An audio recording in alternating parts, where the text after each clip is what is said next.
Kawis tingal Sang Pinaharjo penganten putri neninggih Rara Ayu Rini Astuti putri kirasih Bapa Sarbini Ibu Endang Tiastuti arsa kebareng lumarap tumuju wonten ing sasana rinengga nuli kapratitesaken dening Ibu Juru Sumbaga neninggih saking VM Makeup ingkang mijil saking Padukan Sawan Ngemplak Boyolali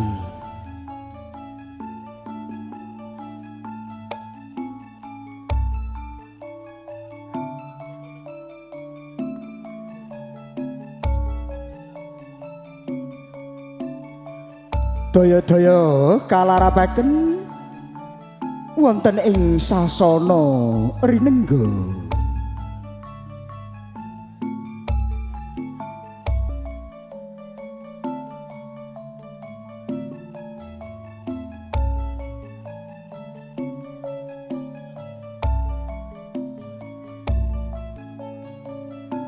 ugi kasuwun dumateng Ibu Juru Sumbaga Ibu Titi daya-daya hanglarapaken Sang Pinaharjo penganten putri neninggih Rara Rini Astuti arsa lumara tumuju wonten ing sasana rinengga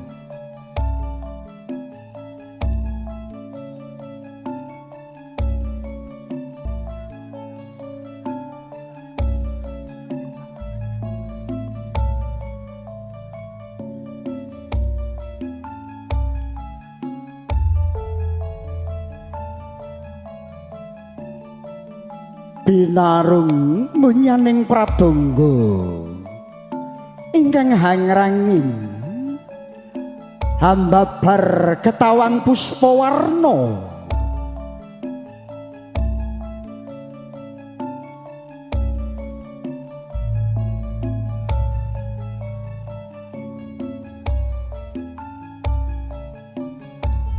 ana gandha arum angambar katiuping samirana manda kongas gandane arum ngebaki sasana adi kang ginelar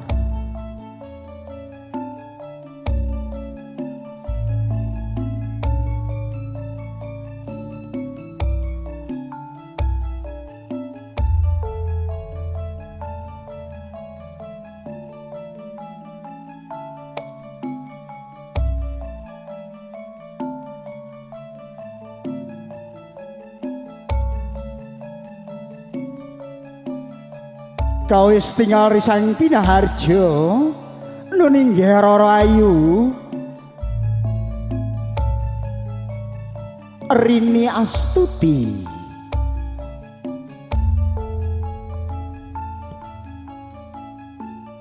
sampun kabareng lumarep tumuju ing sasana rinengga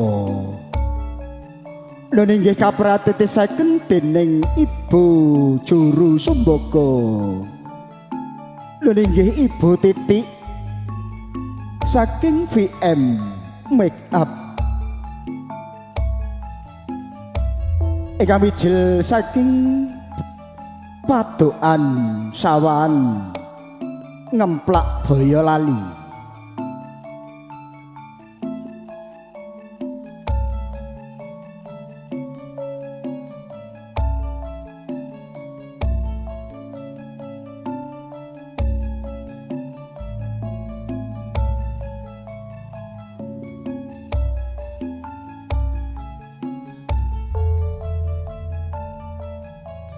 wonten lampahipun Sang Pinaharjo penganten putri kajojoan lampahira dening patasa kembaran ugi kadherekaken kadang wandawanipun.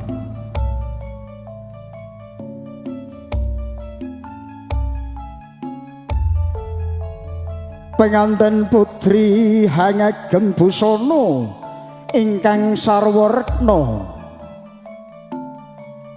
busana ingkang sarwa indah, hangagem busananing prames warinata.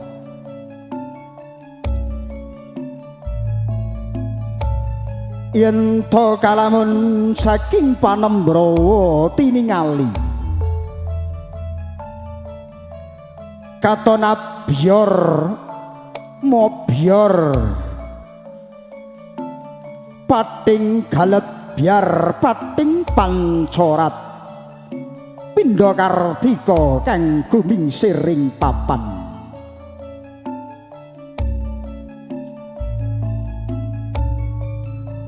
Wonten penganten putri hangagem cunduk mentul ingkang cacah sanga. Perangan menika hamengku makna bila penganten putri tansah bisuwa ing samangkih hanggebyara lelomban madyaning bebrayan agung, bisa hanyuceni babahan hawa sanga. Ugi wonten paeswinastan sekarinonce ingkang tiba ing dada. Perangan menku pralampita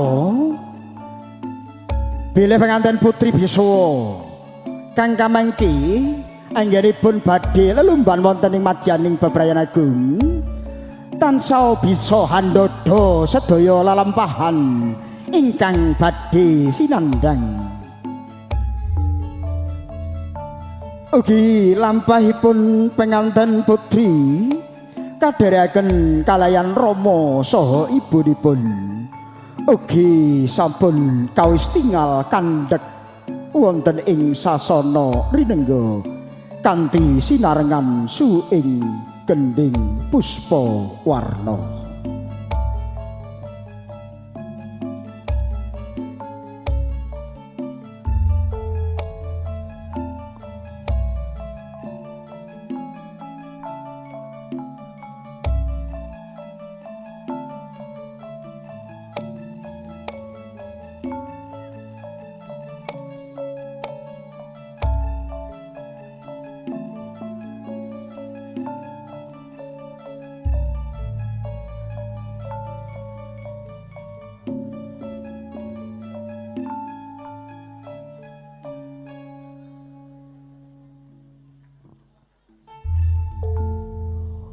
Lulus Araharja lir ing sambikala ala warabing risang piraharja penganten putri saking sasana panti busana arsa luwara tumuju wonten ing sasana rinengga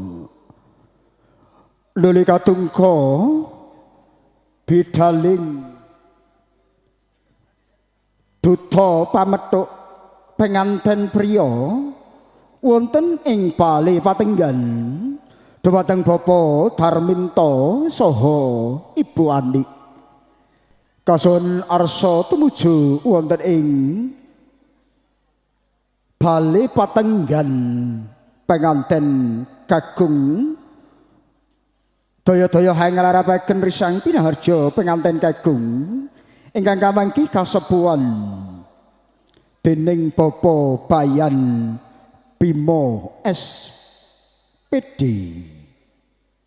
Wonten lelur marabipun penganten kagung yen cinandra mugia tansah manggih ing kawilujengan.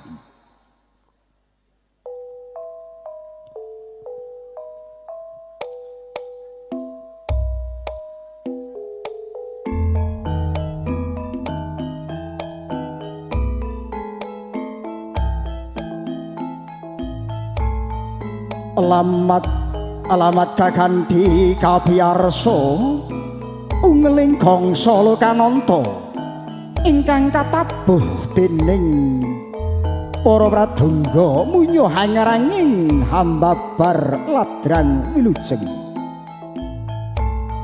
Muga bisa hanyembuha lampahing Sratmaja penganten kagung.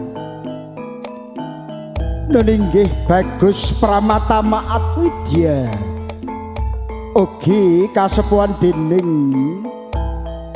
Bapa Bayan Bima SPD ugi kadherekaken dening kadang-kadang wandawanipun.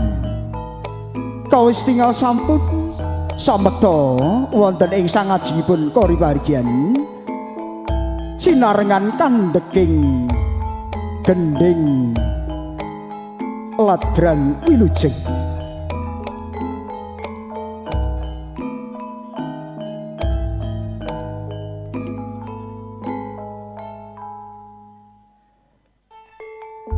Kawis tinggal penganten sekalian, penganten kagung nggih Bagus Pramatama Atwidya nuli kalajengaken kang kamangki badhe kalajengaken tata cara pasrah saha panampi. Wonten ingkang badhe ngaturaken pasrah nuli nggih Bapak Bayan Bima SPD, jinajaran Bapak Supardi saha Bapak Sri Wijiyanto. Wonten ingkang kamangki badhe katampi dening Bapak Agus Wahyudi. Kanthi jumuripun kaabe dening Bapak Wawan saha Bapak Ngadiman. Hamba bilih sampun samekta ing gati sawega.